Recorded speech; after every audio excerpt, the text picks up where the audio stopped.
Hello students, welcome to our YouTube channel Learn Easy. Student, we are studying the first chapter of class 10th chemistry, that is chemical reaction and equation.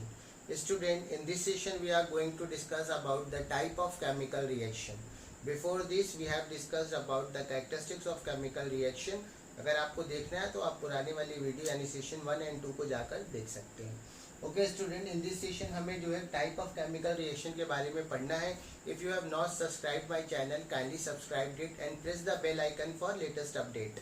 So student, what is combination reaction? Combination reaction means student when two and more than two substance combines with each other, react with each other to form a single product. दो या दो से ज्यादा substance आपस में combined होकर react होकर अगर कोई सिंगल प्रोडक्ट बनाते हैं, that type of chemical reaction is called combination reaction. Such as, अगर हम एग्जांपल की बात करें कॉम्बिनेशन रिएक्शन की, suppose hydrogen and oxygen combine होकर बना दिया water, this is a combination reaction. Carbon and oxygen combine होकर बना दिया carbon dioxide, this is a combination reaction. Calcium oxide CaO, calcium oxide plus water combined होकर बना देंगे calcium hydroxide, this is a combination reaction. Okay student, तो यहाँ पे हम क्या देख रहे हैं, यहाँ पे दो सब्सटेंस या दो से ज्यादा भी हो सकते हैं, ये दो या दो से ज्यादा रिएक्टेंट आपस में कंबाइंड होने के बाद एक सिंगल प्रोडक्ट का फॉर्मेशन कर रहे हैं, that is why it is called combination reaction. Okay student, अगर हम जनरल स्ट्रक्चर की बात करें कॉम्बिनेशन रिएक्शन की, तो हम देख सकते हैं A plus B reacts to form AB. So this is the general structure of combination reaction. Now student, what is decomposition reaction? Student, decomposition reaction is the inverse of combination reaction. As we see in combination reaction, two or more than two reactants combines to form a single product. In decomposition reaction, one compound breaks down, splits into two or many part. Okay, एक single compound जो है वो टूट के कई सारे अलग अलग पार्ट में डिवाइड हो जाता है, that is called decomposition reaction. Okay, अगर जनरल स्ट्रक्चर की बात करें हम लोग डिकम्पोजिशन रिएक्शन की, तो हम कह सकते हैं A B ये स्प्लिट हो रहा है, डिवाइड हो रहा है, टूट रहा है, ब्रेक डाउन हो रहा है और बना दे रहा है A प्लस B. सो देख सकते हैं स्टूडेंट आप, ये एकदम जो है कॉम्बिनेशन से उल्टा है, इसीलिए इसको हम लोग इनवर्स ऑफ कॉम्बिनेशन रिएक्शन भी कहते हैं.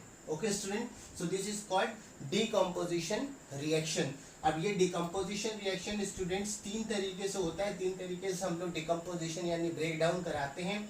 एक तो कराते हैं हीट की मदद से, एक तो कराते हैं लाइट की मदद से, एक तो कराते हैं इलेक्ट्रिसिटी की मदद से. जो हीट की मदद से कराते हैं स्टूडेंट, इसको कहते हैं थर्मल डिकम्पोजिशन. Thermal decomposition. जो लाइट की मदद से कराते हैं इसको कहते हैं फोटो डिकम्पोजिशन रिएक्शन. एंड जो इलेक्ट्रिसिटी की मदद से कराते हैं इसको कहते हैं electrolysis.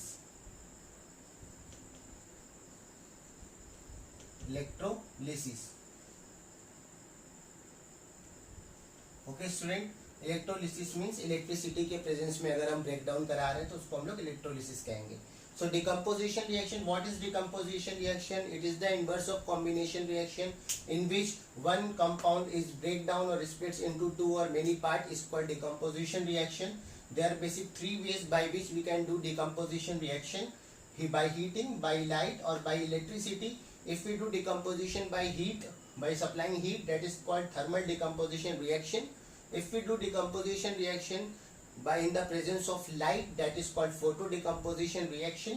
And whereas if we do the decomposition reaction in the presence of electricity, then it is called the electrolysis. Let us take the example of all these three types of decomposition reaction. Okay, so first we talk about the thermal decomposition, in which we give heat to decompose the substance. Suppose we have calcium carbonate CaCO3. If we supply heat to this calcium carbonate, this delta sign indicates the heat.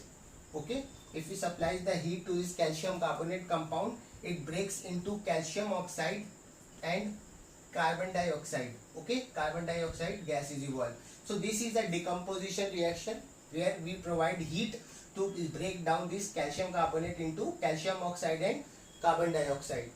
Let us take the second example, ferrous sulfate Fe2SO4.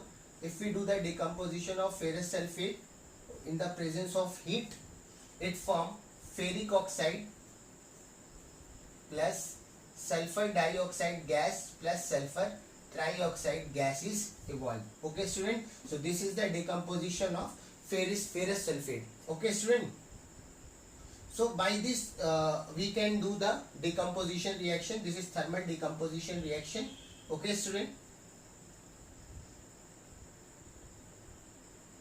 now let us check the equation is balanced or not. Okay, now this equation is balanced. This is correct chemical equation. Okay student, now what is photo decomposition? The decomposition reaction which takes place in the presence of light. Suppose we react AgBr, silver bromide. We put this silver bromide which is white in color into sunlight. It breaks into Ag plus Br. Okay, it breaks into silver and bromide. Silver is grayish color and bromide will be red brown in color.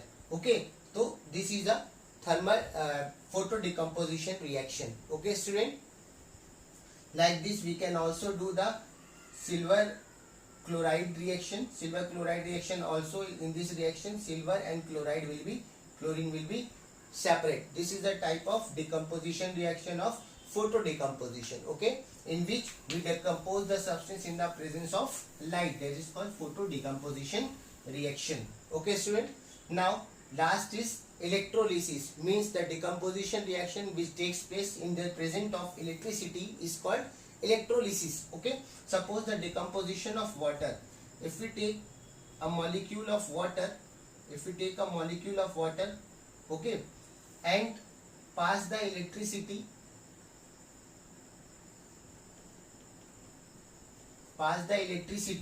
it breaks into hydrogen gas and oxygen gas, means hydrogen and oxygen will liberate out. Okay, this arrow indicates that this is the reversible chemical reaction, means since the electricity pass, the water which decompose splits into hydrogen and oxygen. Once the electric supply will cut off, it again form water. Okay, now let us take the example with diagram. Okay, suppose करते हैं कि हमने एक beaker ले लिया. ठीक है student, इस बीकर में हम क्या कर ले, इस बीकर में हमने वाटर ले लिया जिसकी हमें इलेक्ट्रोलिसिस करानी है. याद रहे आपको, आप प्योर वाटर नहीं लेंगे क्योंकि प्योर वाटर इलेक्ट्रिसिटी कंडक्ट नहीं करता है. Pure water means distil water do not conduct electricity. क्यों नहीं करता डिस्टिल वाटर इलेक्ट्रिसिटी कंडक्ट? क्योंकि उसमें सेम नंबर में पॉजिटिव एंड नेगेटिव आयंस होते हैं. Because distil water have same number of positive and negative ion, that is why it can not conduct electricity. इसलिए distil water electricity conduct नहीं करता है. तो हम यहाँ पे पोर्टेबल वाटर ले लेंगे, रेन वाटर ले लेंगे, या वाटर लेके उसमें सॉल्ट ऐड कर देंगे ताकि ये इलेक्ट्रोलाइट बन जाए. इलेक्ट्रोलाइट का मतलब होता है दो solution through which electricity can pass. तो ऐसा सॉल्यूशन हमें लेना है जिसमें से इलेक्ट्रिसिटी पास हो सके. तो हम वहाँ पे वाटर की इलेक्ट्रोलिसिस करा रहे हैं, तो वाटर ले लेंगे हम. नॉर्मल पोर्टेबल वाटर भी ले सकते हैं बट डिस्टिल वाटर नहीं होना चाहिए. ओके स्टूडेंट, यहाँ पे हम 2 इलेक्ट्रोड को डाल देंगे. ठीक है, ये मैंने 2 कॉपर के इलेक्ट्रोड ले लिए. दोनों ही कॉपर के बने हुए इलेक्ट्रोड है, एक ये वाला और एक ये वाला. ओके स्टूडेंट, मैंने यहाँ पे 2 इलेक्ट्रोड ले लिया कॉपर का बना हुआ. अब जिस इलेक्ट्रोड को हमने बैटरी के पॉजिटिव टर्मिनल से कनेक्ट कर दिया, ये बैटरी का बड़ा वाला ये स्टिक जो होता है ये पॉजिटिव टर्मिनल को इंडिकेट करता है. बैटरी के पॉजिटिव टर्मिनल से जिस इलेक्ट्रोड को हमने कनेक्ट कर दिया that is called anode. Okay student, और बैटरी की जिस टर्मिनल से हमने नेगेटिव टर्मिनल से हमने जिस इलेक्ट्रोड को कनेक्ट कर दिया, नेगेटिव टर्मिनल से जिस इलेक्ट्रोड को कनेक्ट कर दिया that is called cathode. Okay, anode and cathode समझ में आ गया स्टूडेंट। बैटरी के जिस टर्मिनल से हमने इस कॉपर के इलेक्ट्रोड को ऐड कर दिया that is called anode, and जिस टर्मिनल से हमने नेगेटिव टर्मिनल से जिस इलेक्ट्रोड को ऐड कर दिया दैट इज कॉल्ड कैथोड। ठीक है, यहाँ पे स्विच लगा दी, स्विच लगाने के बाद जैसे ही स्विच ऑन करेंगे यहाँ से इलेक्ट्रिसिटी फ्लो करना स्टार्ट कर देगी। आपने पढ़ा होगा फिजिक्स में कन्वेंशनल करंट की डायरेक्शन जो है is from the positive terminal of the battery to the negative terminal. तो यहाँ से इलेक्ट्रिक करंट पास होना शुरू होगा। जैसे ही इलेक्ट्रिक करंट पास होगा तो अंदर केमिकल रिएक्शन होगा, यहाँ से वाटर जो स्प्लिट होगा, स्प्लिट होने के बाद ये वाटर जो है हाइड्रोजन और ऑक्सीजन में कन्वर्ट हो जाएगा। ठीक है स्टूडेंट, अब क्या करते हैं, मान लेते हैं कि इस इलेक्ट्रोड के ऊपर हमने यहाँ पे एक टेस्ट ट्यूब लगा दिया। इस इलेक्ट्रोड को हमने टेस्ट ट्यूब से कवर कर दिया। ये हमारा एक इलेक्ट्रोड था, इसके ऊपर हमने टेस्ट ट्यूब लगा दिया इस तरीके से। ये रबर की कॉक है, ठीक है, यहाँ पे भी रबर की कॉक है। इस दोनों इलेक्ट्रोड के ऊपर मैंने टेस्ट ट्यूब से कवर कर दिया। अब स्टूडेंट हमें देखना क्या है, हमने टेस्ट ट्यूब से जब इसको कवर कर दिया तो अब इलेक्ट्रोलिसिस तो हो रही है। इलेक्ट्रोलिसिस जब हो रही है तो यहाँ से गैस रिलीज हो रही है, हाइड्रोजन और ऑक्सीजन। तो अब हमें ये देखना है कि हाइड्रोजन गैस कौन से इलेक्ट्रोड पे जा रही है और ऑक्सीजन गैस कौन से इलेक्ट्रोड पे जा रही है। तो हमें पता है hydrogen is positively charge and oxygen is negatively charge, और हमें ये भी पता है like charge repels each other, means positive positive repels each other, negative negative repels each other. तो यहाँ से जो दो गैस निकल रही है, हाइड्रोजन यानी positively charge ion and oxygen यानी नेगेटिवली चार्ज आयन, ये क्या हो रहा है, ये दोनों अपोजिट पोल्स पे चले जाएंगे। मीन्स ऑक्सीजन जो है, क्योंकि ये नेगेटिवली चार्ज पार्टिकल है तो ये एनोड पे आ जाएगा यानी पॉजिटिव इलेक्ट्रोड पे आ जाएगा, यहाँ पे ऑक्सीजन आ जाएगा। समझ आ रहा है स्टूडेंट, ठीक है। और हाइड्रोजन जो कि पॉजिटिवली चार्ज इलेक्ट्रोड है, ये का नेगेटिव इलेक्ट्रोड यानी कैथोड पे चला जाएगा, यहाँ पे हाइड्रोजन आ जाएगा। इस तरीके से दो गैस जो है वो अलग अलग इलेक्ट्रोड पे जाके डिपॉजिट हो जाती है। एग्जाम में आपसे क्वेश्चन पूछा जा सकता है कि जो दो गैस निकल रही है हाइड्रोजन और ऑक्सीजन, हाइड्रोजन कौन से इलेक्ट्रोड पे होगी और ऑक्सीजन कौन से इलेक्ट्रोड पे होगी। तो आप बता सकते हैं कि हाइड्रोजन क्योंकि पॉजिटिवली चार्ज है इसलिए वो नेगेटिव इलेक्ट्रोड यानी कैथोड पे होगी, ऑक्सीजन क्योंकि नेगेटिवली चार्ज है इसलिए वो पॉजिटिव इलेक्ट्रोड यानी एनोड पे होगी। ठीक है, दूसरा क्वेश्चन पूछता है the number of gas release is double than the number of gas. ठीक है, तो अब क्या कह रहा है कि एक गैस जो रिलीज हो रही है वो दूसरी गैस से डबल है। तो कैसे डबल है, आप देख सकते हैं यहाँ पे अगर हम इस इक्वेशन को बैलेंस करेंगे स्टूडेंट, यहाँ पे दो हाइड्रोजन है, यहाँ पे भी दो हाइड्रोजन है, यहाँ पे ऑक्सीजन 1 है, यहाँ पे 2 है, तो इसको 2 करना होगा ताकि ऑक्सीजन 2 हो जाए। बट अब हाइड्रोजन यहाँ पे 4 हो गया, यहाँ पे 2 है तो यहाँ पे 2 लगाएंगे ताकि हाइड्रोजन 4 हो जाए। ठीक है, अब आप देख सकते हैं दो मॉलिक्यूल ऑफ वाटर का अगर हम डिकम्पोजिशन करा रहे हैं तो ये 2 molecule of hydrogen and 1 molecule of oxygen gas liberate out कर रहा है ना। 2 मॉलिक्यूल ऑफ वाटर की हमने डिकम्पोजिशन कराया, इलेक्ट्रोलिसिस कराया, और हमने ये ऑब्जर्व किया कि 2 molecule of hydrogen gas release हो रही है and 1 molecule of oxygen gas release हो रही है। इसका मतलब जितना भी ऑक्सीजन रिलीज हो रहा है उसका डबल हाइड्रोजन गैस रिलीज होगा। ठीक है स्टूडेंट, ठीक। तो यहाँ पे स्टूडेंट हमारा डिकम्पोजिशन रिएक्शन खत्म हो गया। 3 तरीके का डिकम्पोजिशन रिएक्शन विद एग्जांपल हमने देख लिया। बाकी और भी एग्जांपल्स आप देखते रहिए, बुक एनसीईआरटी के एग्जांपल्स पढ़िए, एनसीईआरटी बहुत ज्यादा इंपॉर्टेंट है। बाकी साइड बुक से आप जितना पढ़ सकते हैं, जितने न्यूमेरिकल सॉल्व कर सकते हैं वो करते रहिए।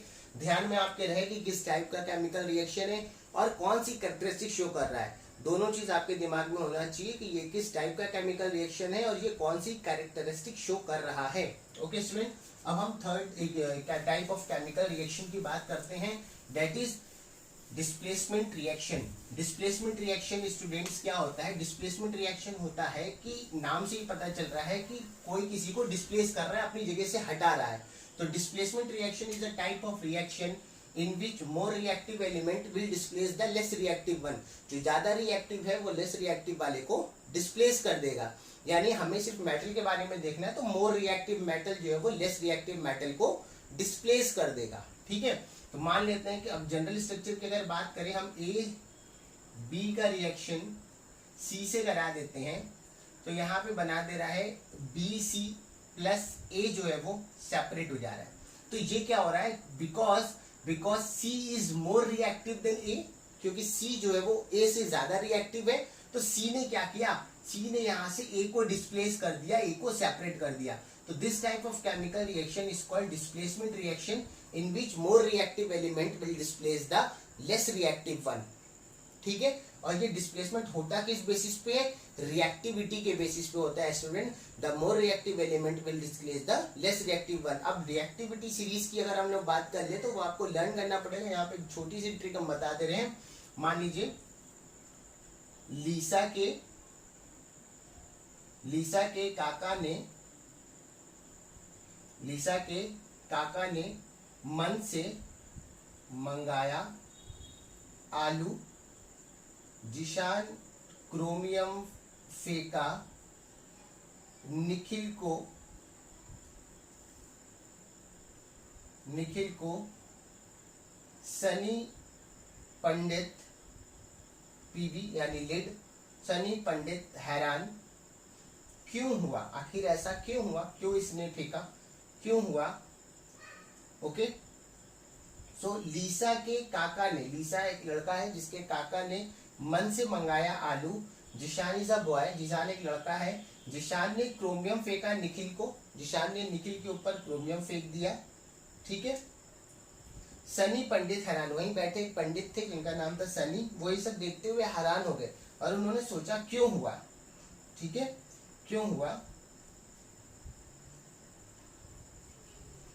आगे और नेक्स्ट पार्ट इन फ्यूचर। ठीक है, तो अब ये तो एक रिएक्टिविटी सीरीज हमने बता दी कि लीसा के काका ने मन से मंगाया आलू, जिशान क्रोमियम फेंका निखिल को, सनी पंडित हैरान क्यों हुआ। आगे और नेक्स्ट पार्ट इन फ्यूचर। आगे और next part in future student, क्योंकि बहुत सारे एलिमेंट है, बहुत सारे मेटल्स हैं, सबकी कुछ ना कुछ रिएक्टिविटी होगी, लेकिन हमारा काम इतने से चल जाएगा। इसमें से भी अभी हम लोग अपने काम की चीज निकाल लेंगे। देखिए ये लिथियम है, पोटेशियम, अब हम अपने काम की निकाल लें। Potassium, sodium, calcium, magnesium, aluminium, zinc, iron, iron के बाद सीधा हम लोग आ जाए tin, lead, hydrogen, copper, silver and gold. ये हमारे काम की रिएक्टिविटी सीरीज है स्टूडेंट, इसको हमें याद रखना है। इसके हिसाब से हम लोग केमिकल रिएक्शन कराएंगे। अब सपोज करिए मैं कोई केमिकल रिएक्शन करा रहा हूँ, डिस्प्लेसमेंट रिएक्शन। इसमें हमने क्या किया? हमने कॉपर सल्फेट सॉल्यूशन ले लिया, CuSO4, कॉपर सल्फेट सॉल्यूशन। इसका कलर होता है ब्लू, ये ब्लू कलर का सॉल्यूशन होता है। Copper sulphate solution blue colour का होता है, इसीलिए इसको हम लोग ब्लू विट्रॉल भी कहते हैं। इस कॉपर सल्फेट सॉल्यूशन में हमने आयरन की नेल डाल दी, आयरन की लोहे की कील डाल दी। और अब क्या होगा स्टूडेंट? अब आप देखिए ये कॉपर जो है यहाँ है और आयरन यहाँ है, means iron is more reactive than copper. अगर iron is more reactive than copper तो आयरन कॉपर को यहाँ से हटा देगा, क्या बना देगा? Ferrous sulphate FeSO4 plus copper separate हो जाएगा। यहाँ पे जो सॉल्यूशन का कलर था ब्लू, यहाँ पे हो जाएगा कलर फेड कह लो, या ये कह लो कि लाइट ग्रीन कलर का हो जाएगा। तो ये हो गया student displacement reaction according to the reactivity series. अब इसी फेरस सल्फेट का रिएक्शन FeSO4 का रिएक्शन अगर हम लोग सोडियम के साथ करा दे स्टूडेंट, तो अगेन यहाँ पे सोडियम सल्फेट बन जाएगा, Na2SO4 बन जाएगा, प्लस आयरन अलग हो जाएगा। अब इसी सोडियम सल्फेट Na2SO4 का रिएक्शन हम लोग चाहें कि हम लोग कॉपर या किसी से करा ले, जिंक से करा ले, ठीक है, तो क्या ये रिएक्शन होगा? नो रिएक्शन, ये रिएक्शन नहीं होगा। नो रिएक्शन, ये रिएक्शन नहीं होगा। क्यों नहीं होगा student? Because zinc is less reactive than sodium, sodium is more reactive. Zinc यहाँ पर है, सोडियम यहाँ पर है, टॉप से बॉटम जा रहे हैं, तो रिएक्टिविटी क्या हो रही है? डिक्रीज हो रही है। टॉप से बॉटम जा रहे हैं तो रिएक्टिविटी डिक्रीज हो रही है। तो because sodium is more reactive then zinc, इसलिए जिंक जो है वो सोडियम को डिस्प्लेस नहीं कर पाएगा, नो रिएक्शन। तो ये तो है स्टूडेंट डिस्प्लेसमेंट रिएक्शन, जिसमें मोर रिएक्टिव एलिमेंट जो है वो लेस रिएक्टिव एलिमेंट को डिस्प्लेस कर देता है। ठीक है स्टूडेंट, नेक्स्ट अब हम लोग को पढ़ना है double displacement reaction. Double displacement reaction में स्टूडेंट आयनिक एक्सचेंज होता है, आयंस के एक्सचेंज होते हैं। यूजुअली जितनी भी आप प्रेसिपिटेशन रिएक्शन देखते हो वो सारे जो है वो डबल डिस्प्लेसमेंट रिएक्शन ही होते हैं। ठीक है, यहाँ पे आयनिक एक्सचेंज होता है, मान लेते हैं ए और बी है और सी और डी है, ये रिएक्ट करता है तो बना देता है ए सी और बी डी। देख रहे स्टूडेंट, कुछ हो नहीं रहा है, ये आयनिक एक्सचेंज हो जा रहा है, सिर्फ ए जो है वो सी के साथ चला गया, बी जो है वो डी के साथ चला गया। ठीक है, जितने भी प्रेसिपिटेशन रिएक्शन हमने पहले भी कहा हम लोग जो देखते हैं वो सारे जो है डिस्प्लेसमेंट डबल डिस्प्लेसमेंट रिएक्शन के अंदर आते हैं। जैसे अगर अब हम लोग रिएक्शन कराना चाहें, हम लोग जो है लेड नाइट्रेट का रिएक्शन या हम लोग बेरियम क्लोराइड का रिएक्शन BaCl2 बेरियम क्लोराइड का रिएक्शन सोडियम सल्फेट के साथ कराए तो अब स्टूडेंट क्या होगा, बेरियम सल्फेट का फॉर्मेशन हो जाएगा BaSO4, बेरियम सल्फेट का फॉर्मेशन हो जाएगा प्लस 2NaCl सोडियम क्लोराइड बन जाएगा। इस रिएक्शन को बैलेंस कर लीजिए स्टूडेंट। ठीक है, हमने कर दिया बैलेंस। तो यहाँ पे बेरियम क्लोराइड और सोडियम सल्फेट का रिएक्शन हमने कराया, तो देखा बेरियम सल्फेट के साथ चला गया और सोडियम जो है वो क्लोराइड के साथ चला गया। तो यहाँ पे आयनिक एक्सचेंज हो गया। आयनिक एक्सचेंज होने के बाद बेरियम सल्फेट जो है वो व्हाइट कलर के पीपीटी का फॉर्मेशन होता है, व्हाइट कलर के प्रेसिपिटेट का फॉर्मेशन होता है। प्रेसिपिटेट स्टूडेंट हमने बताया सॉलिड टाइप सब्सटेंस होता है जो केमिकल रिएक्शन में फॉर्म हो जाता है। ये सॉलिड होगा बेरियम सल्फेट, जो इस सॉल्यूशन में इस रिएक्शन में सॉल्युबल नहीं होगा, इसको हम लोग फिल्टर करके यहाँ से सेपरेट कर सकते हैं। ठीक है स्टूडेंट, तो इस तरीके के जितने भी रिएक्शन होंगे जिसमें प्रेसिपिटेट का फॉर्मेशन हो रहा है, याद रहे प्रेसिपिटेट का फॉर्मेशन जब आप करा रहे हैं तो आपको ये पता होना चाहिए कि किस कलर का प्रेसिपिटेट का फॉर्मेशन हो रहा है। चलिए एक और एग्जांपल देख लेते हैं, कराएंगे कॉपर सल्फेट का रिएक्शन CuSO4, कॉपर सल्फेट का रिएक्शन हाइड्रोजन सल्फाइड के साथ कराएंगे। तो अब स्टूडेंट क्या हो रहा है, यहाँ पे सीधा सीधा रिएक्शन होने के बाद जो है वो क्या बन जा रहा है, कॉपर सल्फेट बन जाएगा। ठीक है, और हाइड्रोजन सल्फाइड यानी सल्फ्यूरिक एसिड बन जाएगा। यहाँ पे कॉपर जो है वो सल्फर के साथ चला जाएगा, कॉपर सल्फाइड बना जाएगा CuS plus sodium sulphate hydrogen के साथ चला जाएगा, यहाँ पे सल्फ्यूरिक एसिड का फॉर्मेशन हो जाएगा H2SO4। ठीक है स्टूडेंट, तो कॉपर सल्फेट का रिएक्शन हमने हाइड्रोजन सल्फाइड के साथ कराया तो कॉपर सल्फेट और सल्फ्यूरिक एसिड का फॉर्मेशन होगा। ये जो कॉपर सल्फेट है स्टूडेंट ये ब्लैक कलर का प्रेसिपिटेट है, ये ब्लैक कलर का प्रेसिपिटेट है। ठीक है स्टूडेंट, इस तरीके के रिएक्शन को हम लोग जो है डबल डिस्प्लेसमेंट रिएक्शन के अंदर रखते हैं। तो यूजुअली जितने भी जनरली हम बात कर रहे हैं, आप बाकी देखिएगा आप, ठीक है, जितने भी displacement reaction double displacement reaction वो सारे प्रेसिपिटेट रिएक्शन के अंदर आते हैं। सारे में प्रेसिपिटेट का फॉर्मेशन होता है यानी सॉलिड सब्सटेंस का फॉर्मेशन होता है जिसको हम लोग केमिकल रिएक्शन में बाद में सेपरेट कर सकते हैं। ठीक है स्टूडेंट, अब देखिए लास्ट टाइप का केमिकल रिएक्शन है हमारा। लास्ट टाइप का जो केमिकल रिएक्शन है वो है ऑक्सीडेशन रिडक्शन रिएक्शन, जिसको हम लोग रिडॉक्स रिएक्शन भी कहते हैं। ऑक्सीडेशन रिडक्शन रिएक्शन, अब इसमें दो चीजें हमें समझनी होगी, एक तो ऑक्सीडेशन समझना होगा, एक तो ऑक्सीडेशन समझना होगा और दूसरा रिडक्शन समझना होगा, रिडक्शन समझना होगा।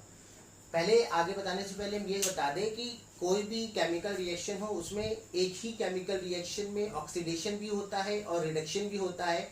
यानी रिडॉक्स रिएक्शन अगर है तो उसमें एक ही जो इक्वेशन होगा, जैसे मान लीजिए एक इक्वेशन है तो एक ही इक्वेशन में ऑक्सीडेशन भी हो रहा होगा और रिडक्शन भी हो रहा होगा। हमें पता लगाना है कि ऑक्सीडेशन किसका हो रहा है और रिडक्शन किसका हो रहा है। ठीक है स्टूडेंट, तो ऑक्सीडेशन है क्या? ऑक्सीडेशन का मतलब होता है addition of oxygen, addition of oxygen, या हम ये कहें, ठीक है, या हम ये कहें removal of hydrogen. Okay student, so addition of oxygen और removal of hydrogen is called oxidation. Oxygen add हो या हाइड्रोजन रिमूव हो उसको हम लोग कहेंगे ऑक्सीडेशन। अब ऑक्सीजन क्या है? Oxygen is an electronegative element, negatively charge होता है।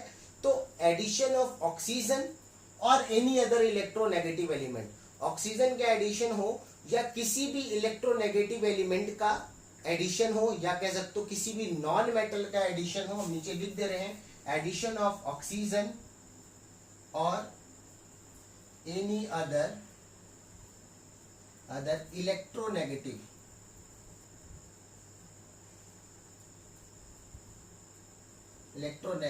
एलिमेंट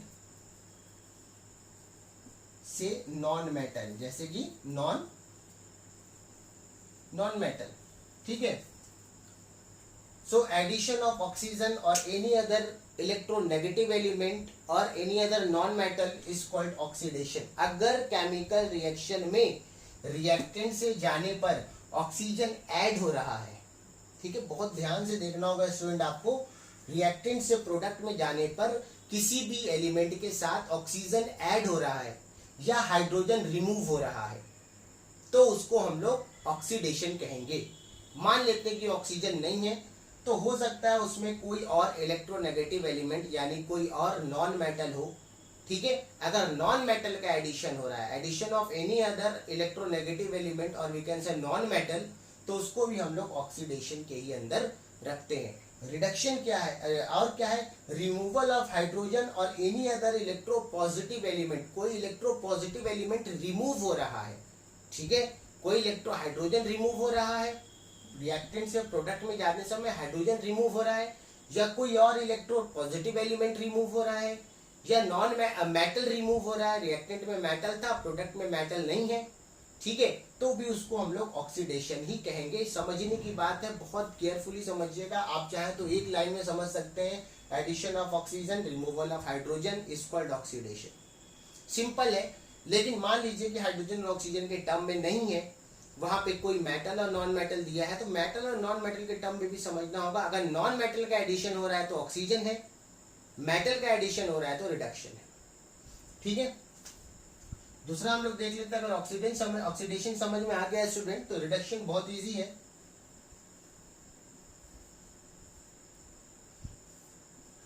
ऑक्सीडेशन क्या है, एडिशन ऑफ ऑक्सीजन, और रिडक्शन क्या है, removal of oxygen, removal of oxygen और any other electronegative element. Oxygen remove हो जाए या कोई भी इलेक्ट्रोनेगेटिव एलिमेंट रिमूव हो जाए, यानी प्रोडक्ट में, रिएक्टेंट में था प्रोडक्ट में नहीं है, तो उसको हम लोग जो है वो रिडक्शन कहेंगे। या हम ये कहें कि एडिशन ऑफ हाइड्रोजन, या हाइड्रोजन का एडिशन हो जाए, रिएक्टेंट में हाइड्रोजन नहीं था, प्रोडक्ट में हाइड्रोजन ऐड हो गया किसी एलिमेंट के साथ, तो एडिशन ऑफ हाइड्रोजन कहो तो उसको हम लोग रिडक्शन कहेंगे, ठीक है स्टूडेंट।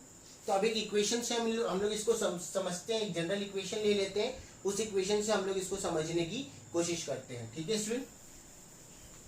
बहुत सिंपल कॉन्सेप्ट है, थोड़ा सा दिमाग आपको खोल के रखना होगा इसमें।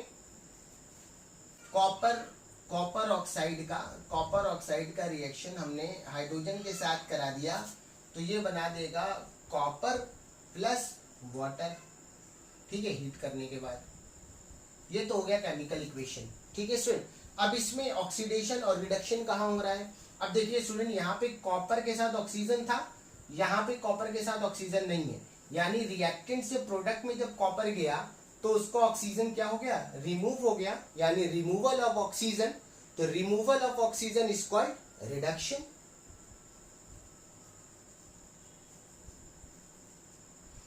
ठीक है। Addition of oxygen is called oxidation and removal of oxygen is called reduction. यहाँ पे रिमूवल ऑफ ऑक्सीजन हो गया, यहाँ पे हाइड्रोजन था, हाइड्रोजन के साथ ऑक्सीजन ऐड हो गया, दिस इज कॉल्ड ऑक्सीडेशन, ठीक है स्टूडेंट। तो ये रिडक्शन हाफ है, ये ऑक्सीडेशन हाफ है। अब एक टर्म आता है oxidising agent and reducing agent. तो एजेंट कौन है, एजेंट वो होता है जो काम को कराता है, किसी काम को कराने वाले को हम लोग एजेंट कहते हैं, ठीक है स्टूडेंट। तो यहाँ पे ऑक्सीडेशन हो तो रहा है हाइड्रोजन का, बट करा कौन रहा है भाई, जिसके पास ऑक्सीजन होगा वही तो कराएगा। तो स्टूडेंट जिसका रिडक्शन हो रहा है, यहाँ पे कॉपर ऑक्साइड का रिडक्शन हो रहा है, तो this is called oxidising agent, oxidising agent, ठीक है। और हाइड्रोजन का क्या हो रहा है, ऑक्सीडेशन हो रहा है, तो this is called reducing agent,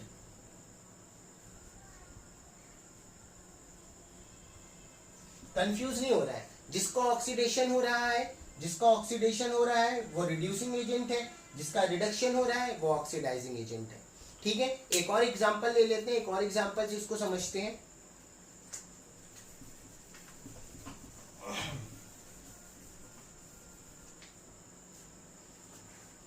तो तो हाइड्रोजन सल्फाइड और क्लोरीन का अगर हम लोग रिएक्शन कराते हैं, H2S हाइड्रोजन सल्फाइड और क्लोरीन का हम लोग रिएक्शन कराते हैं, तो ये क्या हो रहा है, सल्फर अलग हो जा रहा है और हाइड्रोक्लोरिक एसिड का फॉर्मेशन हो रहा है, HCl का फॉर्मेशन हो रहा है। ठीक है सुन, ये हमारा इक्वेशन है। अभी इस इक्वेशन में देखिए हाइड्रोजन तो है बट ऑक्सीजन नहीं है ना, तो अब हमें ऑक्सीडेशन और रिडक्शन पता लगाना है। यहाँ पे सल्फर के साथ हाइड्रोजन था, यहाँ पे सल्फर के साथ हाइड्रोजन हट गया, removal of hydrogen, removal of hydrogen is called oxidation. Okay student, यहाँ पे क्लोरीन था, क्लोरीन के साथ हाइड्रोजन ऐड हो गया, addition of hydrogen, and addition of hydrogen is called reduction.